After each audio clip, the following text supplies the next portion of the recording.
இந்த சிறிய கூண்டால் ஒரு குடும்பத்தின் வாழ்வையை மாற்றிவிட முடியுமா? பழவேற்காட்டில் வசிக்கும் இருளர் பெண்களை பொறுத்தவரை இவைதான் அவர்களின் பொருளாதாரத்தின் அச்சாணி.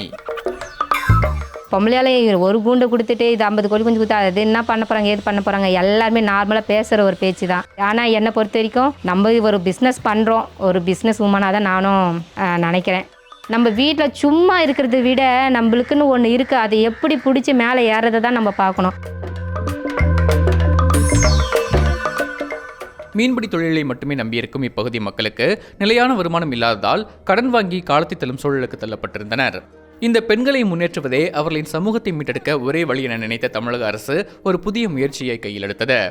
ஆதி திராவிடர் மற்றும் பழங்குடியினர் நலத்துறையின் கீழ் 50க்கும் மேற்பட்ட இருளர் பெண்களுக்கு கூண்டுகள், கோழிகள் மற்றும் தீவனங்களை இலவசமாக வழங்கி பயிற்சியும் அளித்து சிறிய கோழிப்பண்ணை உரிமையாளராகவும் மாற்றியுள்ளது.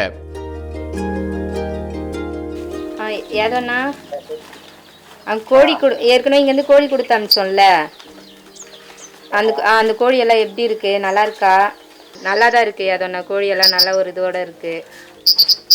இது தீவனம்லாம் நல்ல ஒரு இதில் இப்போ கொடுத்துட்ருக்குல்ல. காசுன்னு பார்க்கும்போது நான் 6 மாதத்துக்கு ஒரு வாட்டின்ற மாதிரி 20 வரும். அப்போ ஒரு வருஷத்துக்குன்னும் போது அது 40, அதோட கம்மியாகவும் ஆகலாம், அதிகமாகவும் ஆகலாம். எல்லாமே நம்ம கையில் தான் இருக்குது. இப்போ இந்த பிஸ்னஸ் இல்லைன்னா, இப்போ இவங்க கொடுத்தது எதுவுமே இல்லைன்னா வீட்டில் சும்மா தான் இருந்திருக்கணும். வீட்டில் இருக்கும்போது ஒரு வீட்டு வேலை செஞ்சுக்கிற ஒரு பொண்ணு மாதிரி தான் இருந்தேன். அதுக்கப்புறமா ஒரு கோழி ஒரு இது குண்டோடு கொடுத்து, அதுதான் முக்கியமே. ஏன்னா சாதாரணமாக கொடுத்துட்டு இருந்தால் அந்த கோழி எப்படி வளர்க்கணும்னு கூட நம்மளுக்கு தெரியாது. அதுக்கப்புறமா குண்டோடு கொடுத்ததுனால கோழி வளர்க்குறதுக்கு எங்களுக்கு நல்ல ஒரு பயனுள்ளதாக இருந்துச்சு. யாரையும் எதிர்பார்க்கல மேம், எனக்கு அதுதான் எனக்கு முக்கியமே. எனக்கு 5 எனும் இந்த திட்டத்தில் இணைய மாவட்ட ஆதிதிராவிடர் மற்றும் பழங்குடியினர் நலத்துறையை அணுக வேண்டும். பயனாளிகள் வறுமை கோட்டிற்கு கீழ் உள்ளவர்கள் என்பது உறுதி செய்யப்பட்டால் அப்பகுதிக்கு ஏற்ற தொழில் உருவாக்கப்பட்டு பயனாளிகளின் வாழ்க்கை தரத்தை உயர்த்த அரசு துணை நிற்கும் என்கிறார் பழங்குடியினர் நலத்துறை இயக்குனர் அண்ணாதுரை. ஃபஸ்ட்டு பாய்ஸ் மட்டும் சம்பாதிக்கிறது தான். ஒரு நாளைக்கு 500 ரூபா 1000 ரூபா சொல்லிட்டு அந்த மாதிரி தான் சம்பாதிப்பாங்க. அதை வச்சு தான் அவங்க ஃபேமிலியுமே பசங்களையும் படிக்க வைக்கணும், அவங்க ஃபேமிலியுமே ரன் பண்ணணும். இப்போ நம்ம கோழியெல்லாம் கொடுத்து அவங்க அதை வளர்க்க ஸ்டார்ட் பண்ண பிறகு அவங்களுக்கே தேவைப்படும் போது ஒரு 2 கோழியாக கொடுத்து விற்று ஒரு 1000 ரூபா 500 ரூபா சொல்லிட்டு இன்கம் ஏர்ன் பண்ணிக்கிறாங்க. அதை வச்சுமே அவங்க ஃபேமிலியுமே ரன் பண்ண ஸ்டார்ட் பண்ணிக்கிறாங்க.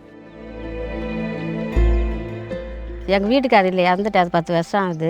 எனக்கு 4 பசங்க, 2 பொண்ணு 2 பையன். 10வது 12 அதுக்கு மேலே படிக்க வைக்கல 3 பசங்களையும். சரி இந்த சின்ன பொண்ணாவது படிக்க வைக்கலாம், சரி இந்த கோழி கொடுத்துருக்காங்களே இது விற்று கொஞ்சம் சின்ன பொண்ணை படிக்க வச்சேன் 2 வருஷம். இது 3வது வருஷம் முடிய போகுது அவளுக்கு. இப்போ 2 வாட்டி கோழி கொடுக்கும்போதும் இந்த காசு கோழி விற்று முட்டையை கொஞ்சம் விற்றேன், அதெல்லாம் விற்று அவளை தான் படிக்க வைக்கிறேன். அதுக்கு சின்ன சின்ன இதுக்கெல்லாம் நான் கடன் வாங்குவேன், இப்போ வாங்குறதே இல்லை, இதில் பார்த்துக்கிறேன் எல்லாத்தையும். பார்ப்பதற்கு மிகச்சிறிய முதலீடாக தோன்றினாலும் முத்தம்மாளையும் முருகம்மாளையும் இந்த முயற்சி தொழில் முனைவராக மாற்றியிருக்கிறது.